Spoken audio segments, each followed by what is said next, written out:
You've got to find something that, it's like I tell people there's two types of motivation, right? There's push motivation. You're making something happen. And I have enormous willpower. I'm sure you do. Most of the people we probably interact with have great willpower, right?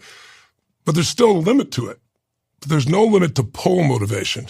Pull is there's something so magnificent you want to serve, something that you care about more than yourself. That's where all the energy in life comes from. You know what's in your heart and your soul, what wakes you up in the morning and makes you go. And I think if I hadn't had the pain, I don't think I would have been sensitized. But I also, if I hadn't felt the pleasure of serving and seeing impact on such a large scale, then, you'd be limited. Because listen, meeting your own needs is not that hard.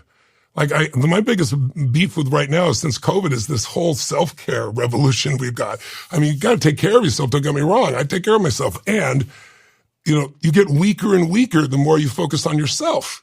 The human mind is always going to figure out something that isn't good enough. But when you're serving, you're not there. Your mind's not there. You're with the people. You're with what you're doing. And it's the escape from the mind's reductionism.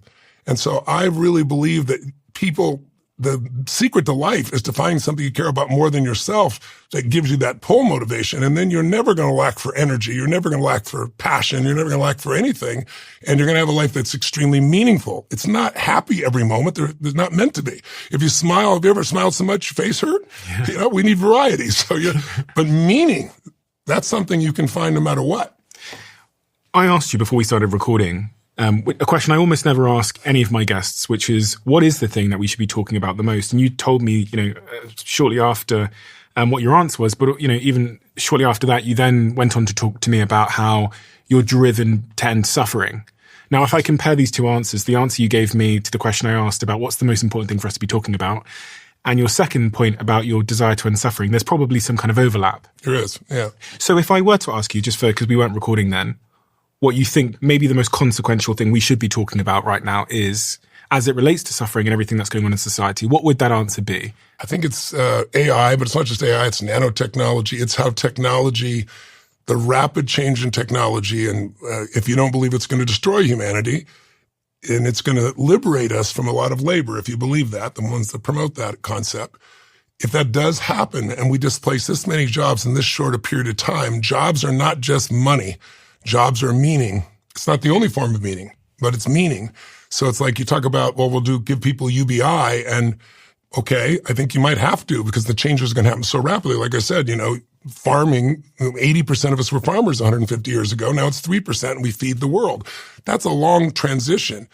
I think I mentioned to you off the air here, I was visiting with President Obama 10 years ago and towards the end of his term there, and I was saying, hey, I just got to talk to you. You inherited a pretty tough economy from the original 2008 breakdown.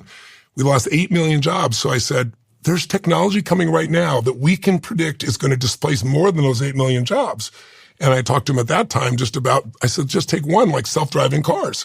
We were just starting to come out. I said, in the next 10, 12, 13, 14 years, they're going to become ubiquitous.